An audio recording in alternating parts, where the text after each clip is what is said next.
There's probably only one thing that's going to help. Since Burge had everybody else buying drinks, get everybody one on Dave Berger, Pat.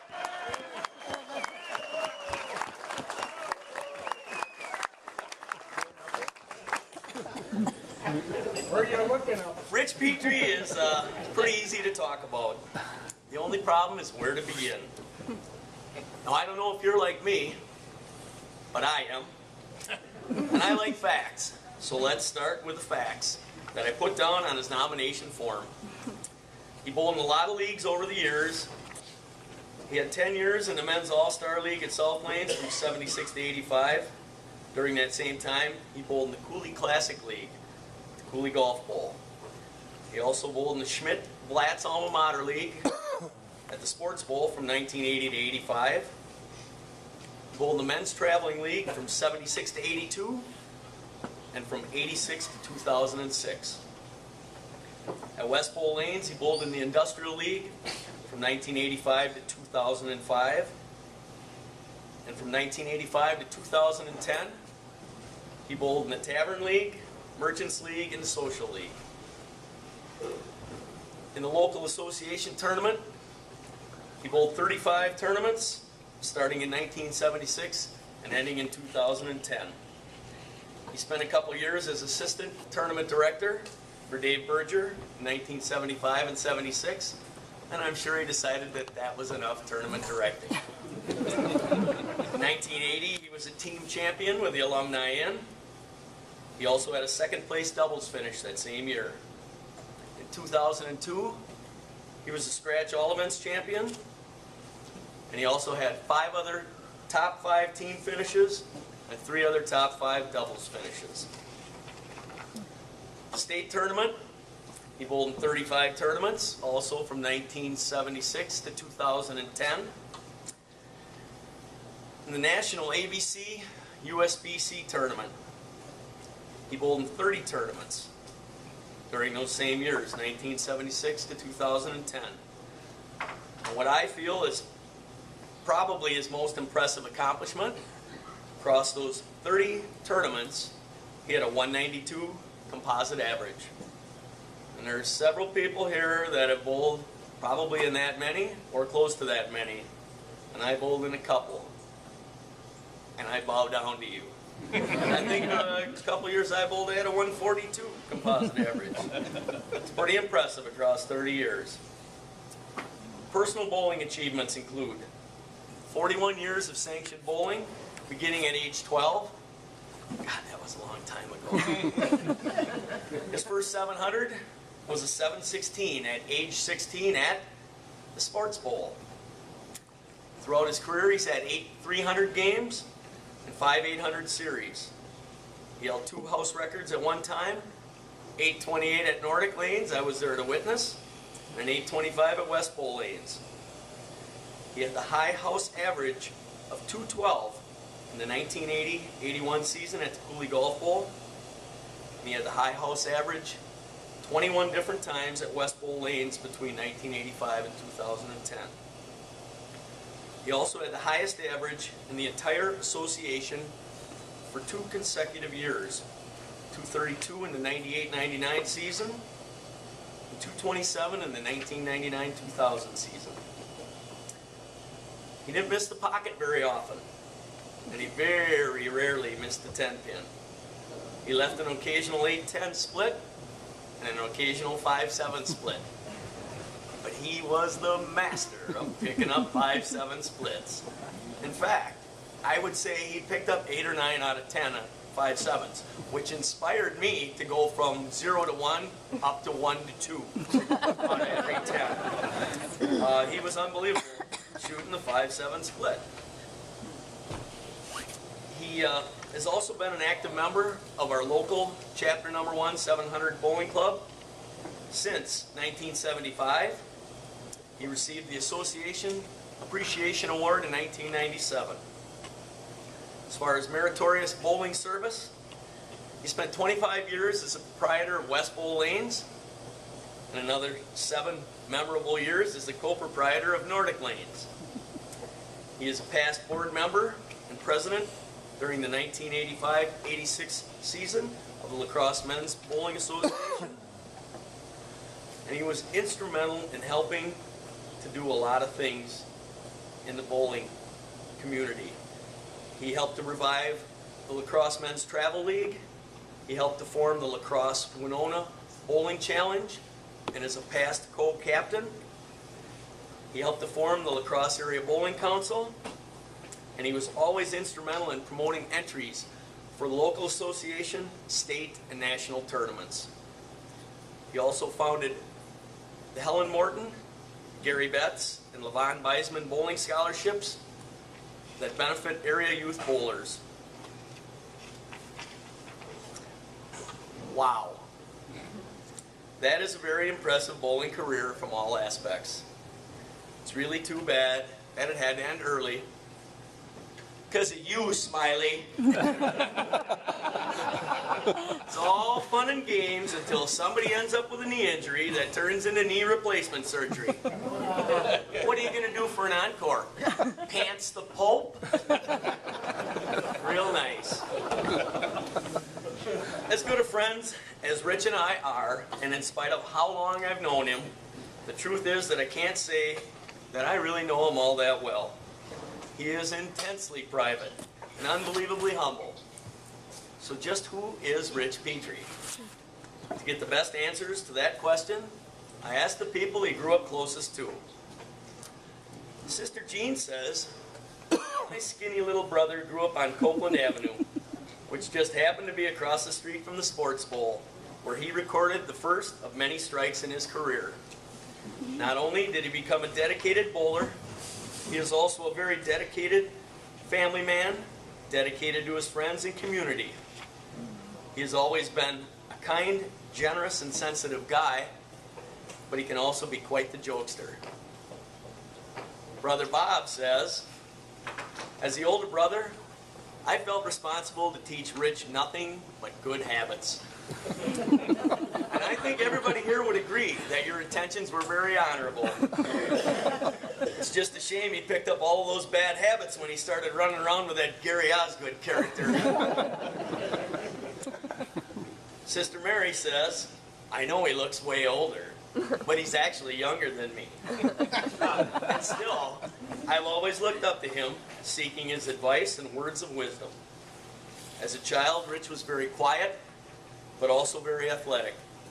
He always had a football, or a basketball, or a baseball, but most of all, a bowling ball in his hands.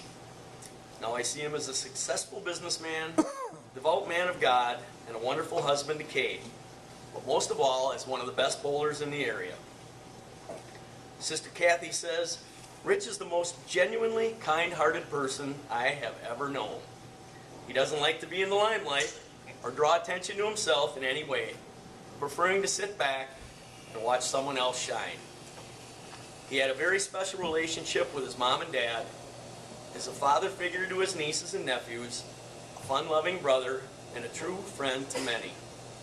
If he can find a way to brighten someone else's life, he will make it happen. Brother John says, when Rich was just a young teenager, he always said that when he grew up, he wanted to be a pro bowler or own his own bowling alley. He was so into bowling that he knew what he wanted to do with his life. His mom and dad are both gone, but they were a truly classic couple. They were great to be around because you could learn so much about how to stay happily married just by watching them. She talked and he listened. And I know that if they were sitting here tonight, Vern would say, you see, Don, it's all working out just like we planned. My dad was a proud Southsider, and he always said that any Northsider who was going to go anywhere saved up $500 and moved to the South Side. Rich, being a lifelong overachiever, saved up $1,000, married a Southsider, and moved to West Salem.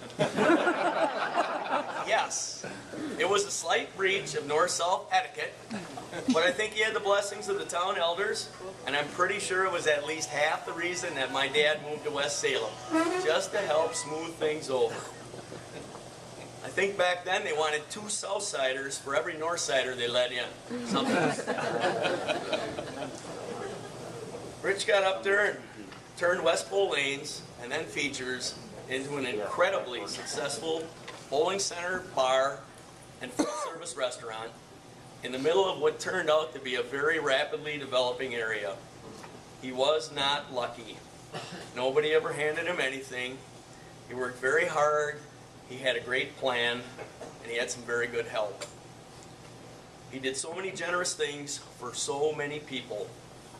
West Salem became a better place to live because he was there. My kids grew up bowling there, they all worked for him, and they all love him like a favorite uncle. He has helped my family out countless times, and we are eternally grateful. Rich is deserving of Hall of Fame recognition based equally on both skill and merit.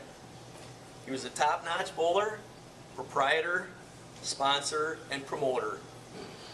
He promoted bowling for all ages and from all aspects. He supported everyone's tournaments, no matter where they were. He was a fierce competitor on the lanes, but always gracious. Behind the counter, on the lanes, and in the bar afterward. He was always more comfortable talking about how someone else had bowled as opposed to talking about himself. I always wanted to talk about his bowling because we sure as hell were going to talk about mine for very long. He supported his men's, women's, and junior leagues equally and was the best that I have ever seen at promoting from within his own house. The most successful association tournaments I ever had were at Little West Bowl Lanes, 15 miles from the heart of La Crosse. He has done it all. He's done it very quietly, and he's done it very well. He truly is a great man, and I know that he can't wait to get up here and speak. So it is not only my great pleasure, but also a great honor for me to present Rich Petry as the newest member of the La Crosse Area Bowling Hall of Fame.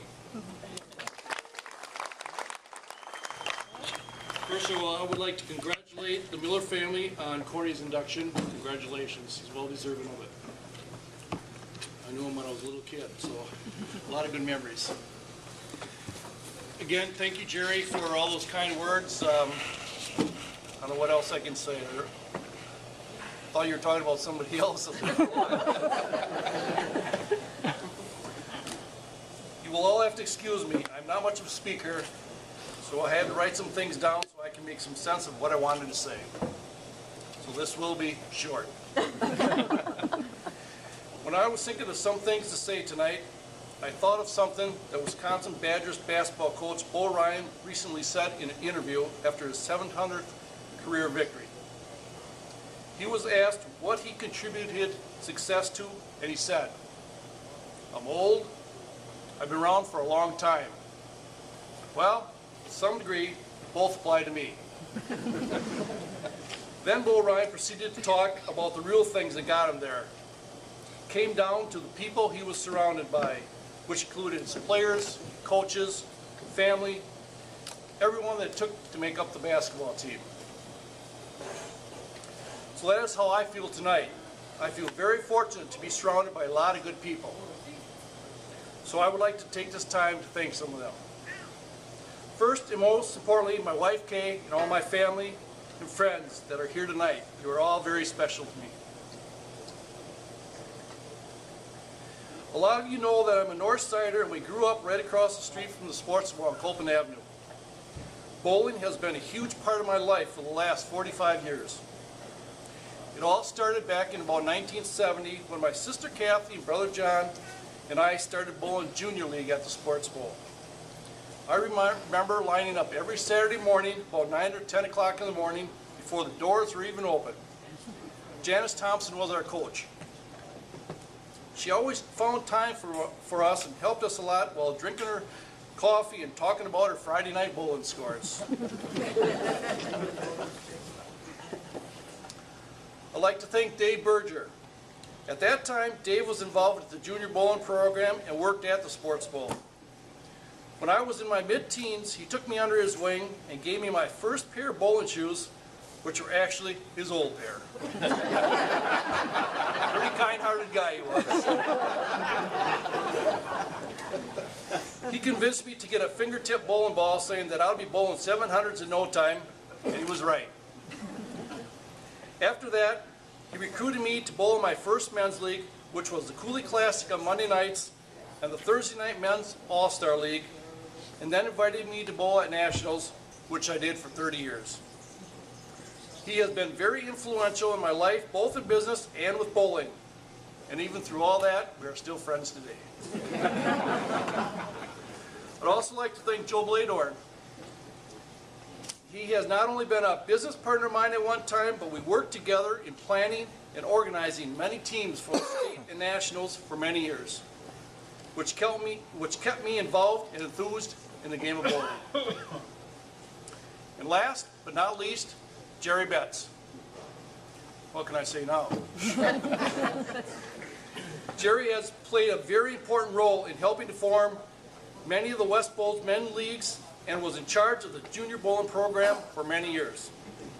He dedicated many hours to this, which I am greatly thankful for.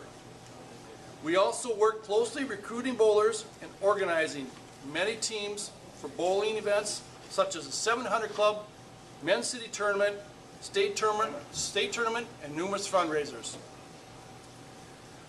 I need to also thank former teammates, customers, employees, both past and present. These are just a few of the many people who helped me along the way, people who made up my team. So tonight, I'm very thankful and humbled for this honor. Thank you.